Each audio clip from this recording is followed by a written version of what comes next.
I know the verse in the Bible in your bulletin this morning is from the Gospel of Luke, but I'm going to call an audible this morning, and we're going to talk about this verse right here. Blessed be the peacemakers. The lectionary text was about when a couple guys saw Jesus after the resurrection walking on the road to Emmaus, and at first they didn't recognize Jesus, and then Jesus was talking to them, and they slowly came to recognize Jesus because Jesus came home and had a meal with them, and he was flesh and blood, and they realized what this was about. And at the end of that verse in Luke, it says that we are now witnesses. So I've been wrestling with that this whole week, and then Friday night, Amanda and I were home, we're not really doing much, and I noticed that my neighbor was across the street watching television in his garage, so often like I do, I go over there and I sit with Matt, and we'll just sit and talk, and we were watching the Reds game. And then as the Red game was going on, and of course they were losing, and we were frustrated, all of a sudden my phone went off, and Matt's phone went off, and then the game was interrupted and said that we launched missiles into Syria, right? So now, before you get worried, I'm not going to make a political statement this morning, but I do think I'm going to make a God statement because I feel like all of a sudden this verse started coming to my head. Because at first I was thinking, I was heartbroken, not that we're going into another war. It just seems every day it's on the news no matter what. But what I kept thinking is here Matt and I are sitting in a garage just watching a baseball game, and then we are told that we launched missiles. So I kept thinking, I can't imagine if we were in Syria or somewhere, and they are sitting in their garage, and they are watching a baseball game or whatever they're watching, and then a missile comes and blows up the garage. You know, or if we live in a place that is in constant violence, I couldn't imagine it. And then I kept thinking to myself, but on the same side, you have political people that are killing their own people, chemical warfares, and that can't happen either. So I was kind of paralyzed and saying, what in the world am I supposed to do with this? How am I supposed to respond to this? And then somebody just yesterday said, well, you know, John, we know where you stand on some things, so what are we supposed to do? What is the Christian response? And at first I have to say, I have no idea. I have no idea what the right answer is because I'm human and I hold grudges and I want to destroy people sometimes, so I don't even work for peace sometimes. And it's hard when things are tough like that, you know, but blessed are the peacemakers, for they are called children of God.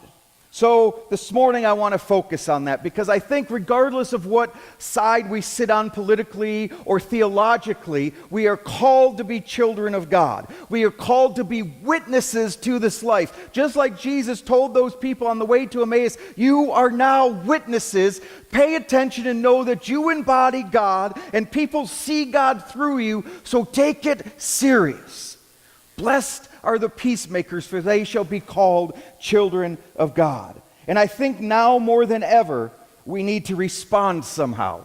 You know, Karl Barth, one of the great 20th century theologians, said that a preacher should preach with a newspaper in one hand and the Bible in the other, right? Because we live in such a messed up world, and we need to figure out how to reconcile both of those with our faith and living in this world that is broken. So that is what I want to attempt to do today. But now more than ever, God needs God's people to bring people together, to let people know that they are loved and worth something, to bring unity in the midst of division. We need peacemakers.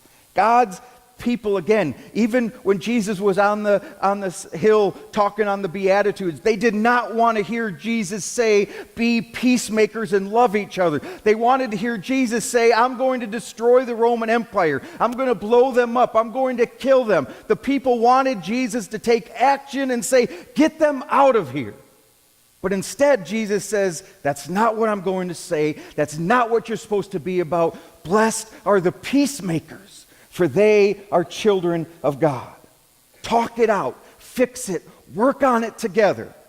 And it is hard, it is tough. Being a peacemaker is probably one of the hardest things that we are called to do because we are human again. And when people hurt us or when people hurt the people we love, our first reaction isn't to go and say, hey, let me shake your hands and be good with you. It's, I'm going to shake your hand and I'm going to punch you in the face, right? Well, at least that's the Italian way, right? You know, and I make jokes, but that's how we're wired. I mean, I'm wired, watching my grandmother and all of these little old Italian ladies hold grudges until they died and would never move on it.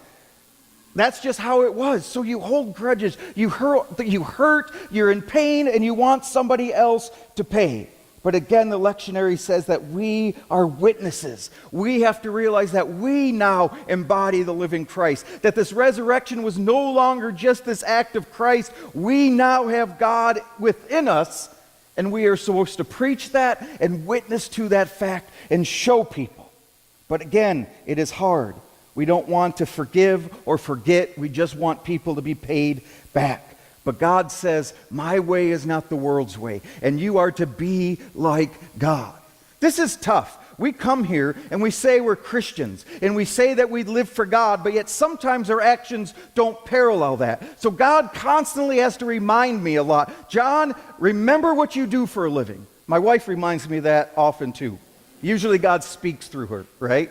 John, like I told her this morning, I said, I'm going to call an audible and I'm going to preach about peace and because of the war. And she says, be careful. Just don't open your mouth, right? Because, we get passionate about things. But God says, John, take it serious. You take it serious because you now are my hands and my feet. You now are the ones that are going to go bring this message to people who are hurting and broken. And now we are to be the peacemakers who embody God. We are to live out Matthew 18, where Matthew 18 says, you can either take that off or it keeps going on and off, and I'm distracted. Matthew 18, how hard is that? When was the last time somebody hurt you and you were upset and the first words out of your mouth is, I'm going to go talk to them and make it right? Usually that's down the list. First is, I'm going to go toilet paper their house, or I'm going to do something bad. I don't know, I'm making things up. Okay? But our first choice isn't to go reconcile. We want to be mad for a while. But imagine if we played out Matthew 18 in all of our lives. And when we had issues with people, instead of blowing them out of proportion and taking it to a point where we go to war with each other, we come and say, let's talk. Let's remember that we are both children of God, and let's find God in the middle of this. It takes two people, it is hard, and oftentimes peace doesn't work because one person on one side of the table doesn't subscribe to it, right? That's why Paul tells us, as much as it concerns you, work for peace. I can't control somebody else, but I can control my actions, right? So I think one of the answers is, what do we say to all of this when missiles are launched and people are dying and war seems to be what everybody wants and all of this? What are we supposed to do? We are called to love. We are called to be different. We are called to let people know that they are worth God. And again, I don't know how that plays out. Most of us are not lawmakers in Washington that can bring about change. Most of us can go to protests and mobilize this and that, but that doesn't really change much either. So what are we supposed to do to actually change something? Again, I say we are to love each other and model that. We are supposed to do this and point people towards God and be witnesses to this faith story that Christ came and showed us and died for us. To say we are different. We are called to be God's people. And as God's people, I'm supposed to go be nice to people I don't like very much. And go and be nice to people who maybe want to hurt me. I don't know how that is. And it's one of those things when we get to heaven, we got to say, God, why did you tell us to do this, but then put my brain in my head? Because it goes against everything I want. I have fallen more times trying to be like you than not. Because we fail, but we're called to embody holiness. We have failed as a church, okay? And I don't mean that as Oakland. I mean as the Big C, church in general. Because again, a couple weeks ago, we talked about the school shooting, right?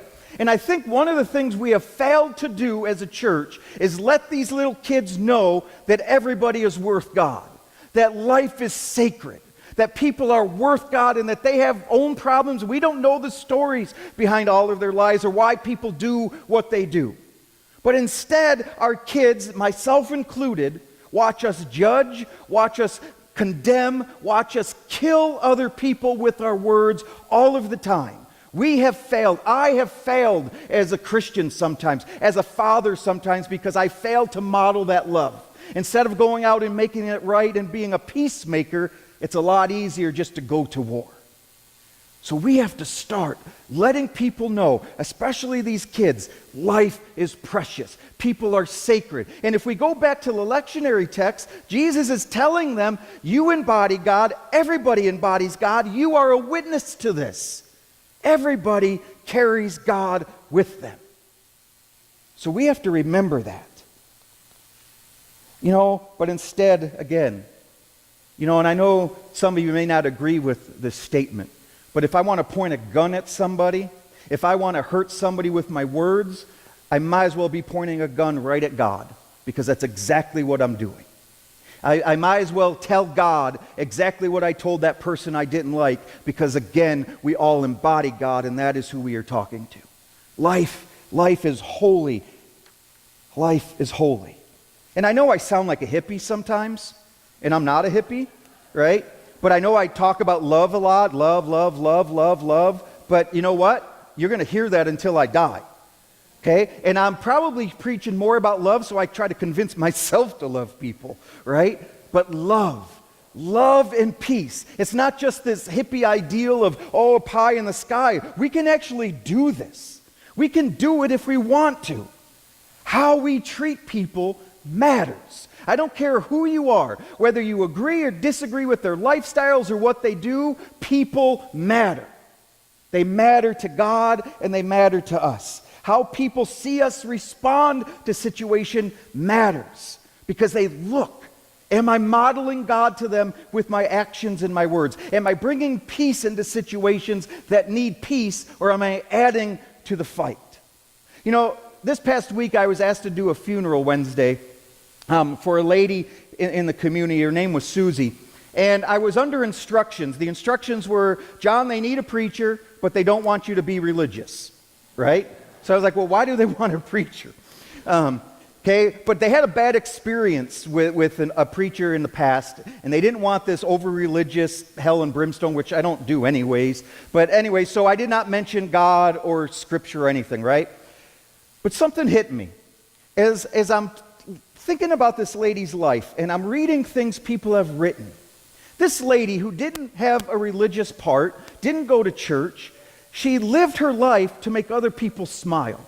She lived her life so that she could go out and let other people know that they are worth something. Everything everybody wrote was, I remember a time where I wasn't feeling too good and Susie showed up. I remember a time when she was delivering pizzas and she just always had a big smile on her face. I remember a time that I didn't even know she knew this person or that, but she showed up to everybody's funeral just to let them know that she was thinking of them. She smiled, she worked to let people know they were worth something.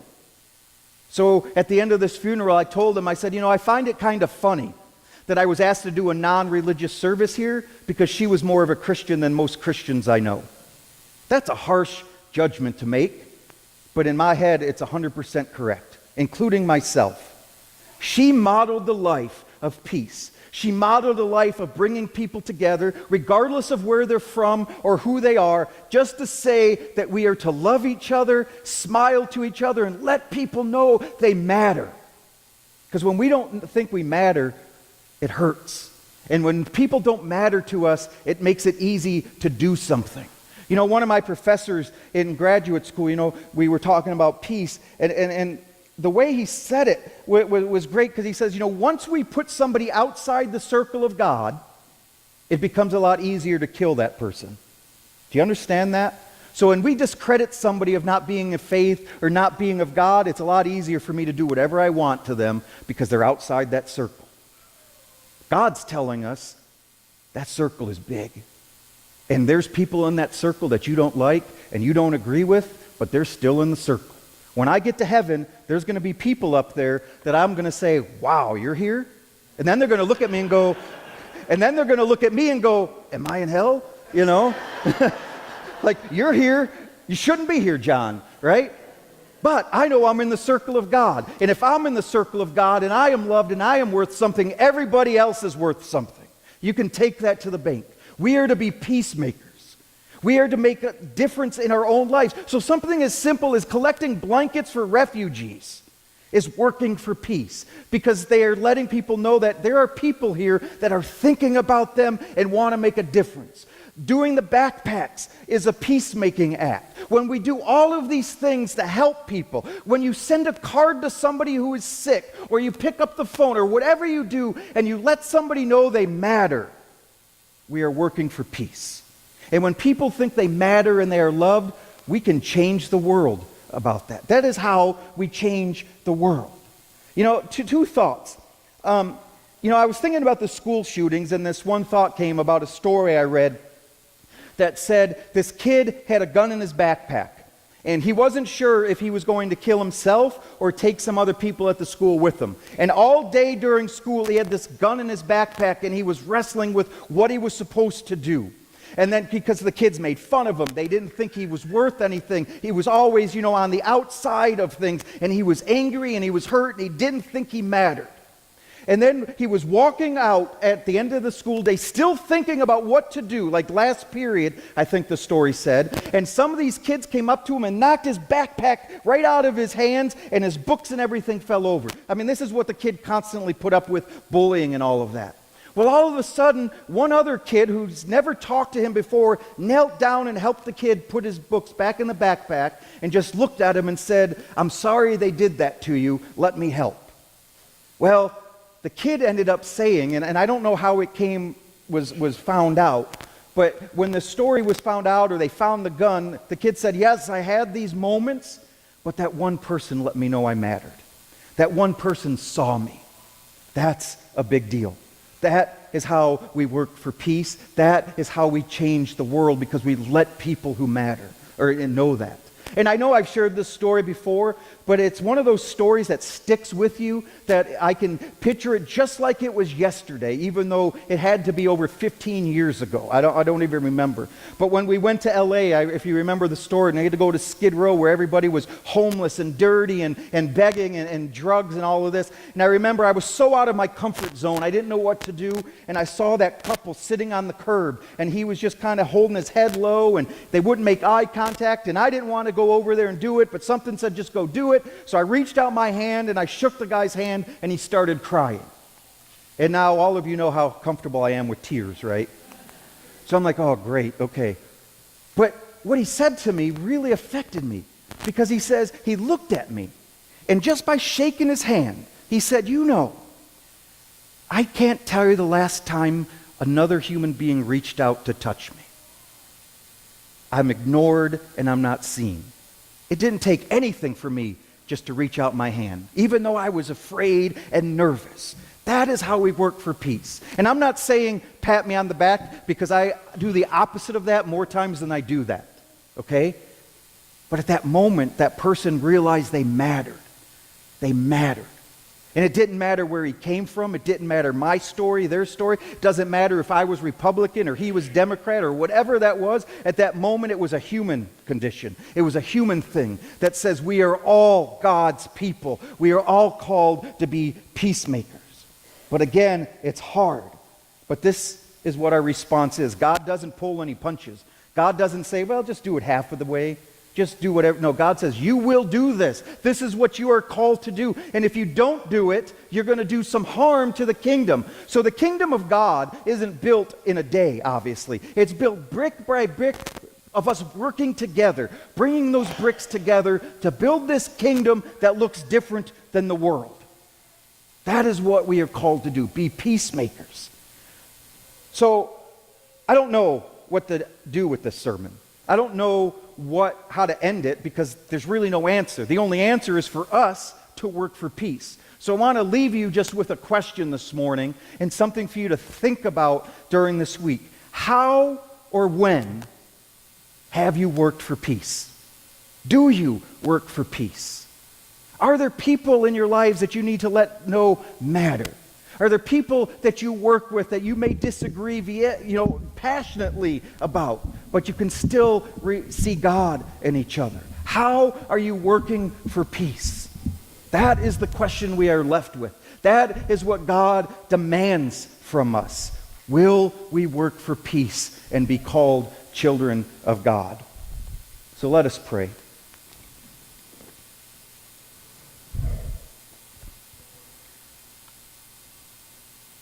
Lord, life is messy, life is hard, and sometimes we do not act how we're supposed to act. But Lord, help us understand that if we want to bring peace, if we want to make change, it starts with us. Help us to work for peace when we can. Help us to understand that we need your heart in order to be like that. So come and change us. Help us to be those sanctuaries. Help us to relate your love, your peace, and your mercy to people who are so desperately in need of it. But help ourselves as well work through all of the issues we have and all of the grudges we hold. Because peace starts right here, right within my own body. So blessed are the peacemakers, because we know we are your children. And all of God's people said, if you'll please stand as we close. I'm not naive, and I'm not a dumb person. Well, most of the time. I know it's hard, and I know not everybody agrees on things. But this book right here tells us all we need to do. And it just says that we are to love, that we are to treat people with respect and know that they are God's as well. This book changes lives. So I don't know how peace comes to our world. I don't know how we end all of the hate. I don't know any of that. But what I do know is that as much as it depends on me, I can work for peace. So as we leave this place, may we work for peace in whatever way we need and let people know they are worth God because we are worth God. And all of God's people said,